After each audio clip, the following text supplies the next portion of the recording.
Bienvenue à tous, bienvenue à ce résumé, ce condensé de l'atelier de Beatbox. Mon nom est Louis-Alexandre Beauchemin, je fais partie du groupe a cappella Quartz et je suis d'abord et avant tout chanteur dans le groupe, mais aussi beatboxer à mes heures. Le beatbox que j'ai développé par moi-même, tout simplement en essayant de faire des sons pour imiter la batterie, pour faire de la percussion vocale, buccale. Comme il n'y avait pas YouTube dans ma jeunesse, ce qui fait que j'ai vraiment développé mes sons à ma manière. Et aujourd'hui, je vais vous parler de ce que j'ai pu apprendre, comprendre à travers tout ça. Évidemment, j'ai eu la chance d'aller chercher une formation en musique classique. J'ai étudié comme contre-ténor, aussi improbable que ça puisse se manifester pour un beatboxer. Donc, contre-ténor classique. Et ben c'est ça, le beatbox, c'est vraiment quelque chose que j'ai développé à côté. Je ne suis pas le meilleur beatboxer, mais je suis capable de faire du beatbox. Je vais vous donner un petit exemple en prenant une chanson de vieux rock, en fait, Give a Little Bit de Supertramp, que voici mon interprétation finalement avec beatbox, voilà. Give a little bit, give a little bit of my love to you. Boom, boom, boom, boom, boom, boom, boom. Boom, boom, boom, boom, boom, boom, boom, boom, boom, boom, boom, boom. Boom, boom, boom, boom, boom, boom. Give it a bit, boom, boom, boom. Give it a bit, but I love boom to you. Boom, boom, boom. Boom, boom, boom. Give it a bit, boom, boom, boom. Give it a bit, but I love boom to you. Boom, boom, boom. Boom, boom, boom. Voilà, tout simplement. Un peu de beatbox. Et on va rentrer maintenant dans un principe. Là, je dépose mon micro. Qu'est-ce que le beatbox? Le beatbox, ben, c'est l'art d'imiter la percussion à l'aide d'effets sonores buccaux, vocaux. Donc, le beatbox, c'est de facto a cappella. Ça donne souvent l'impression d'entendre plusieurs sons en même temps. Parfois c'est vrai, parfois c'est juste une question de faire rapidement une succession de sons. Je vous donnerai un exemple un petit peu plus tard de ce que ça peut faire de mettre juste énormément de rapidité finalement dans notre beatbox. Euh, mais avant même de parler de beatbox, il y a quand même plusieurs choses qui sont importantes à savoir qui vont nous servir. Donc, le chant, c'est un des aspects qui était souvent, je devrais dire, négligé par les beatboxers au départ, quand le beatbox a pris un peu plus son envol, que ce soit dans les années 90 ou début 2000. Euh, et pourtant, c'est quelque chose d'extrêmement important, le chant, surtout lorsque on s'amuse à passer de l'un à l'autre, du beatbox au chant. Qu'est-ce qu'il y a d'important qui va nous servir dans le chant? Qu'est-ce qui fait d'abord et avant tout qu'on considère que quelqu'un chante bien? Ben, il va y avoir évidemment le timbre, il va y avoir la justesse, et ben, j'ai même envie de dire, évidemment, ça c'est peut-être un peu plus technique, mais la respiration est extrêmement importante. Les gens qui connaissent pas le chant, ça ne rendent pas nécessairement compte à quel point c'est important. Mais avec une bonne respiration, avec une technique de respiration pour le chant, ça va évidemment nous servir pour le beatbox. Pourquoi le timbre aussi, d'être conscient du timbre, ça va nous servir en beatbox? Évidemment, si on décide de chanter une mélodie, tout simplement pour bien chanter, mais ce qui est particulier aussi, c'est qu'on va jouer avec le timbre dans le beatbox. Donc, d'aller chercher quelque chose de nasillard, par exemple, un sais, on peut vraiment aller chercher une couleur particulière juste en utilisant une technique qui, disons, qui est pas le bel canto. Euh, Ça va nous servir évidemment de savoir bien chanter parce que la justesse va nous permettre de reconnaître l'air qu'on va faire avec notre beatbox. Si, par exemple, désolé pour le son du microphone qui cogne, si par exemple je décide de chanter on appelle ça souvent un instrumental, un instru même. Donc si je fais quelque chose comme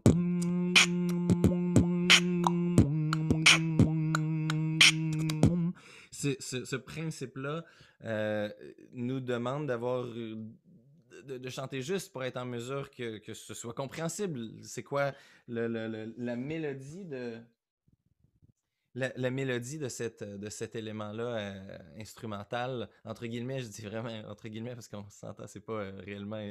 Ben, c'est. La voix est un instrument, mais vous comprenez ce que je veux dire. Bref, donc je dirais que le chant a cette importance-là primordiale dans la compréhension du beatbox. Ensuite, d'être capable de comprendre comment on peut jouer avec la voix, puis aller peut-être même un peu au-delà du chant, je veux dire ça comme ça.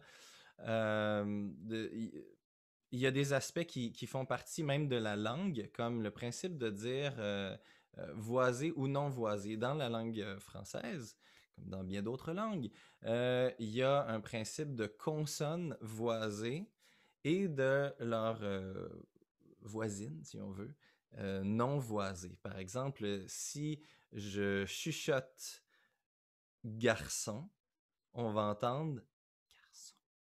Et si je chuchote carson, on va entendre carson. La même chose. Pourquoi? Parce que le principe de mettre des notes, finalement, de voiser carrément, justement, de mettre de la voix sur la consonne, ça en change le sens. Donc, par exemple, le B et le P sont liés par le fait que le B est voisé et sa voisine non voisée, c'est le P. On le dit, le G, le K. Pourquoi c'est vraiment utile? C'est que ça va nous permettre d'utiliser ça lorsqu'on fait du beatbox, surtout si on décide d'utiliser des paroles dans notre beatbox. Par exemple, quand je faisais Give a Little Bit, je peux faire le B de bit, l'utiliser comme percussif, donc Give a Little Bit. Si je fais un tom à ce moment-là, je peux faire Give a Little Bit. Et donc, utiliser ça, sachant que c'est consonant. Puis même si on n'a pas entendu vraiment le B, comme j'utilise dans mon beatbox, comme j'utilise une forme de P que j'explose finalement, c'est un P explosif, ben à ce compte-là, on va avoir le cerveau va faire le chemin, il va être capable de se dire j'ai entendu le B ou il va finalement patcher les trous en bon québécois. Et ça d'ailleurs, c'est un élément extrêmement important. Patcher les trous, le cerveau est vraiment le champion pour faire ça. Encore là, dans l'exemple de Give a Little Bit, quand je fais, appelons ça la basse, au départ, pour que le cerveau l'imprime, ça me permet ensuite de la laisser tomber une fois de temps en temps pour y revenir. Et le cerveau, lui, a l'impression de continuer de l'entendre quand je fais... je vais me donner un si pour pas me faire avoir. Give a little bit. J'ai charpé, c'était beau. Give a little bit. Give a little bit of my love to you. Je fais tout simplement un rappel de que normalement je tiendrais du début à la fin. Je vous redépose ici en espérant que ça ne vous explose pas dans les oreilles en ce moment. Et donc, c'est un autre aspect qui est important de comprendre pour mieux, j'ai envie de dire, intellectualiser le beatbox. Et là, on vient de parler de syllabes percussives.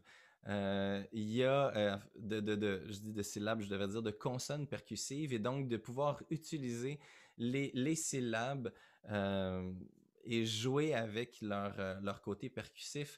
Il y a eu, là, les plus vieux vont connaître, les plus jeunes probablement pas, mais à une certaine époque, dans l'équipe du Canadien de Montréal, il y avait un joueur qui s'appelait Saku Koivu, qui a été capitaine, Saku Koivu, dont le nom est extrêmement percussif. Hein, si j'utilise juste son nom pour faire Saku Koivu, Saku Koivu, Saku Koivu, on entend vraiment tout l'aspect percussif de son nom. C'est un autre élément extrêmement intéressant à comprendre, à saisir et à pouvoir utiliser dans le beatbox. L'autre chose aussi, les harmoniques, hein, dans les notes, naturellement, il y a des harmoniques. On ne rentrera pas dans le principe des harmoniques, mais vous pouvez jouer avec les harmoniques d'une façon à définir un aspect rythmique. Donc,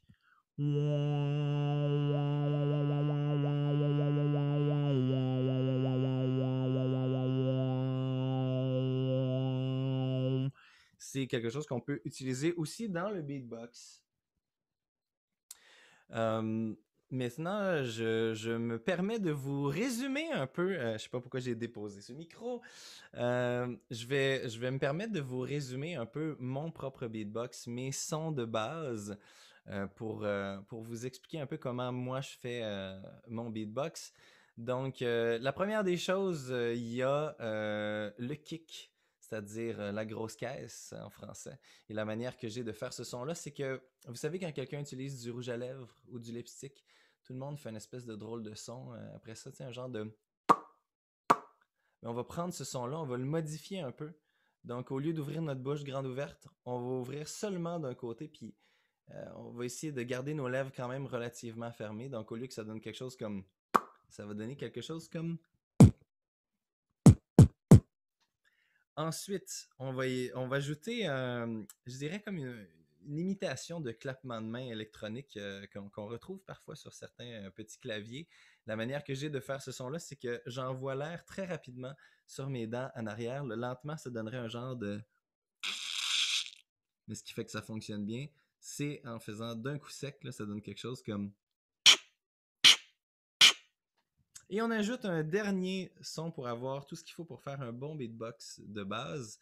Et c'est le son de la déception. Vous savez, quand on regarde quelqu'un puis tout ce qui sort, c'est juste... Eh bien, c'est très pratique en beatbox. Et là, on prend ces trois éléments-là et on les mélange ensemble.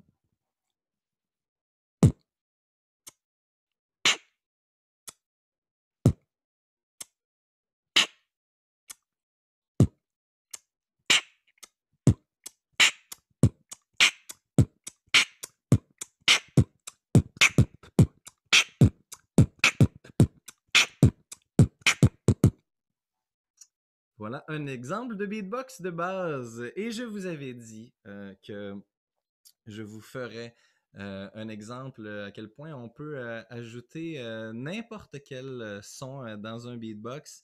C'est vraiment le fun parce que c'est ça le principe de base d'un beatbox, d'être quelque chose, un silence, euh, quelque chose d'autre, un silence, et on fait cette forme-là, on crée des formes avec le beatbox. On peut ajouter n'importe quel son qui nous fait triper, qu'on aime, et on peut donner l'illusion à ce moment-là qu'il y a plus qu'un son qui se fait en même temps, mais c'est surtout une question de rapidité.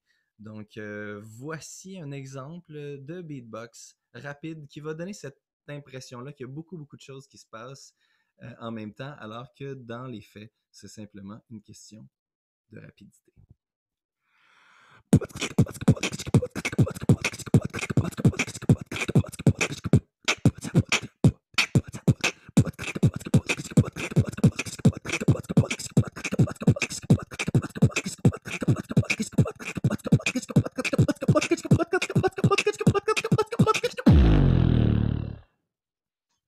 Voilà. en espérant que ça vous a donné le goût de vous amuser un peu plus avec le beatbox.